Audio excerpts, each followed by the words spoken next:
کا ذات 12واں باب۔ تب افرایم کے لوگ جمع ہو کر شمال کی طرف گئے اور افتح سے کہنے لگے کہ جب تو بنی امون سے جنگ کرنے کو گیا تو ہم کو ساتھ چلنے کو کیوں نہ بلوایا؟ سو ہم تیرے گھر کو تجھ سمیت جلائیں گے۔ افتح نے ان کو جواب دیا کہ میرا اور میرے لوگوں کا بڑا جھگڑا بنی امون کے ساتھ ہو رہا تھا، اور جب میں نے تم کو بلوایا تو تم نے ان کے ہاتھ سے مجھے نہ بچایا، اور جب میں نے یہ دیکھا کہ تم مجھے نہیں بچاتے تو میں نے اپنی جان ہتھیلی پر رکھی اور بنی امون کے مقابلے کو چلا، اور خداوند نے ان کو میرے ہاتھ میں کر دیا۔ پس تم آج کے دن مجھ سے لڑنے کو میرے پاس کیوں چلے آئے؟ تب افتح سب جلادیوں کو جمع کر کے افرائیمیوں سے لڑا، اور جلادیوں نے افرائیمیوں کو مار لیا، کیونکہ وہ کہتے تھے کہ تم جلادی افراہیمی کے بھگوڑے ہو جو افرائیمیوں اور منسیوں کے درمیان رہتے ہو۔ اور جلادیوں نے افرائیمیوں کا راستہ روکنے کے لیے یردن کے گھاٹوں کو اپنے قبضہ میں کر لیا، اور جو بھاگا ہوا افرائیمی کہتا کہ مجھے پار جانے دو تو جلادی اس سے کہتے کہ کیا تو افرائیمی ہے؟ اگر وہ جواب دیتا نہیں تو وہ اس سے کہتے شبلت تو بول، تو وہ سبلت کہتا، کیونکہ اس سے اس کا صحیح تلفظ نہیں ہو سکتا تھا۔ تب وہ اسے پکڑ کر یردن کے گھاٹوں پر قتل کر دیتے تھے۔ سو اس وقت 42,000 افرائیمی قتل ہوئے، اور افتح 6 برس تک بنی اسرائیل کا قاضی رہا۔ پھر جلادی افتح نے وفات پائی اور جلاد کے شہروں میں سے ایک میں دفن ہوا۔ اس کے بعد بیت لحمی ابسان اسرائیلیوں کا قاضی ہوا۔ اس کے 30 بیٹے تھے اور 30 بیٹیاں اس نے باہر بیاہ دیں، اور باہر سے اپنے بیٹوں کے لیے 30 بیٹیاں لے آیا۔ وہ 7 برس تک اسرائیلیوں کا قاضی رہا، اور ابسان مر گیا اور بیت لحم میں دفن ہوا، اور اس کے بعد زبلونی ایلون اسرائیل کا قاضی ہوا، اور وہ 10 برس اسرائیل کا قاضی رہا، اور زبلونی ایلون مر گیا اور ایالون میں جو زبلون کے ملک میں ہے دفن ہوا۔ اس کے بعد فراتونی ہلیل کا بیٹا عبدون اسرائیل کا قاضی ہوا، اور اس کے 40 بیٹے اور 30 پوتے تھے جو 70 جوان گدھوں پر سوار ہوتے تھے، اور وہ 8 برس اسرائیلیوں کا قاضی رہا۔ اور فراتونی ہلیل کا بیٹا عبدون مر گیا، اور امالیکیوں کے کوہستانی علاقہ میں فراتون میں جو افرائیم کے ملک میں ہے دفن ہوا۔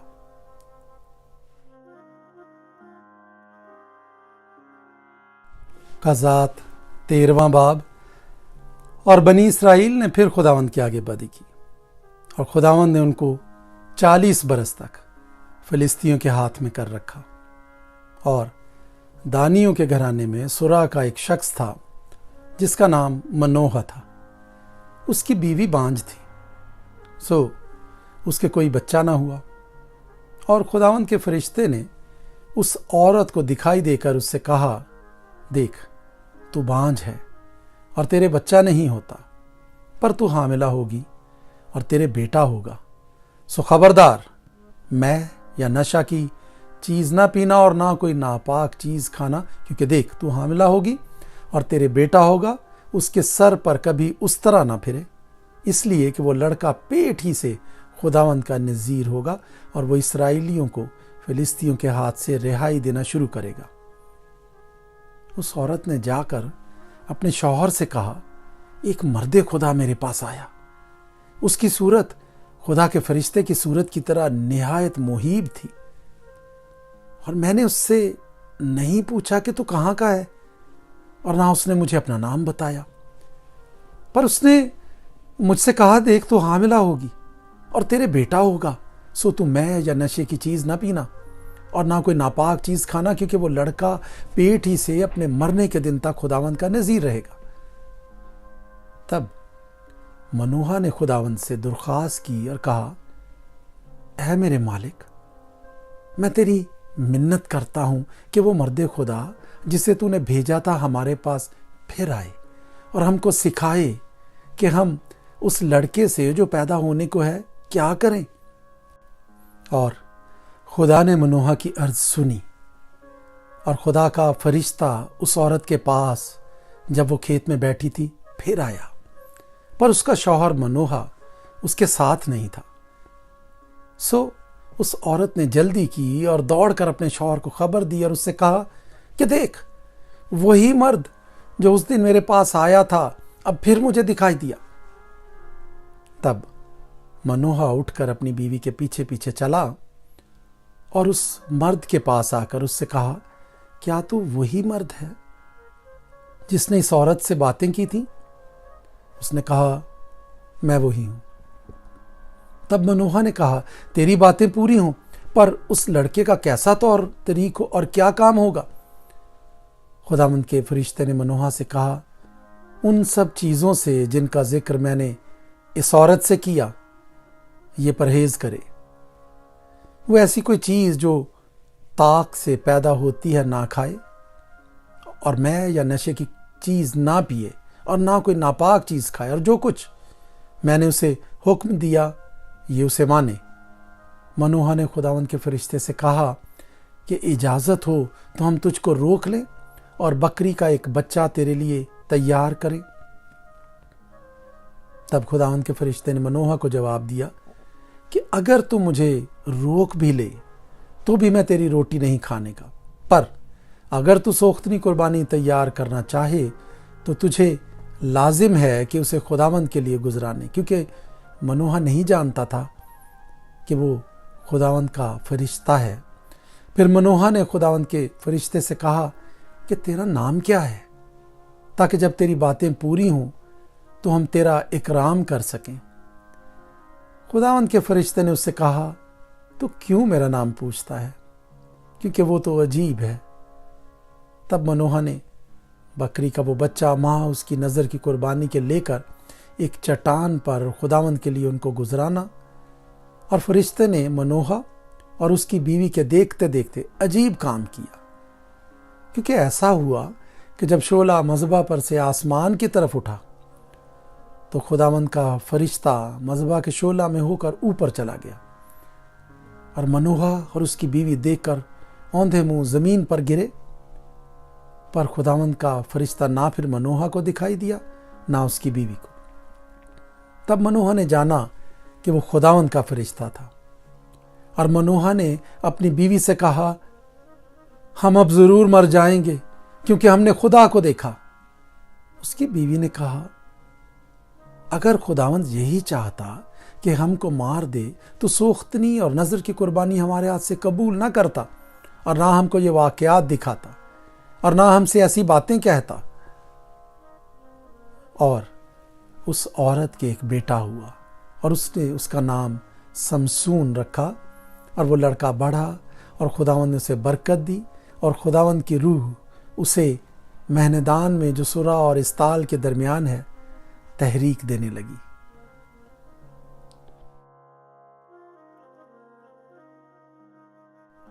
قضات 14واں باب۔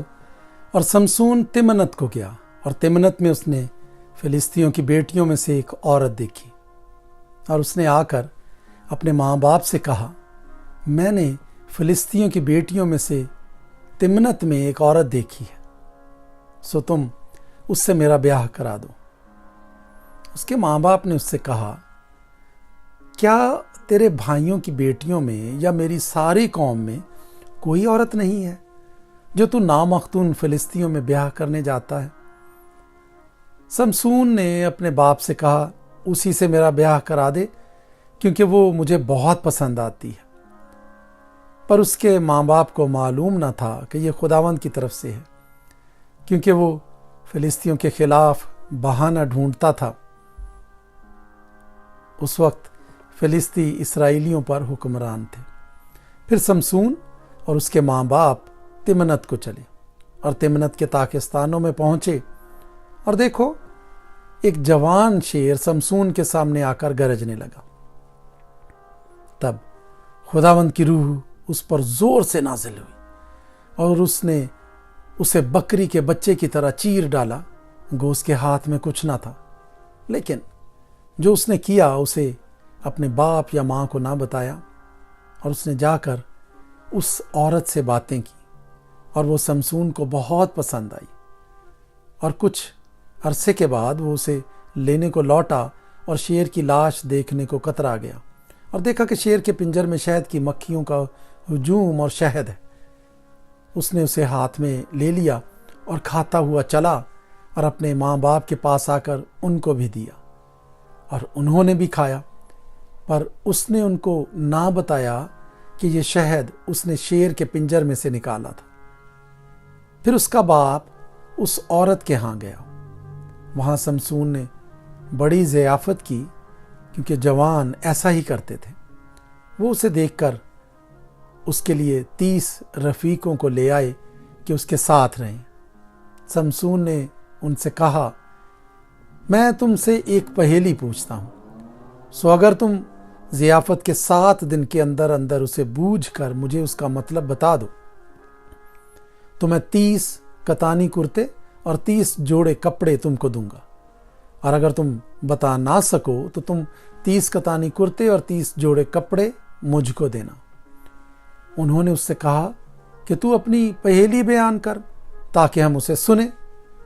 اس نے ان سے کہا، کھانے والے میں سے تو کھانا نکلا اور زبردست میں سے مٹھاس نکلی، اور وہ 3 دن تک اس پہیلی کو حل نہ کر سکے۔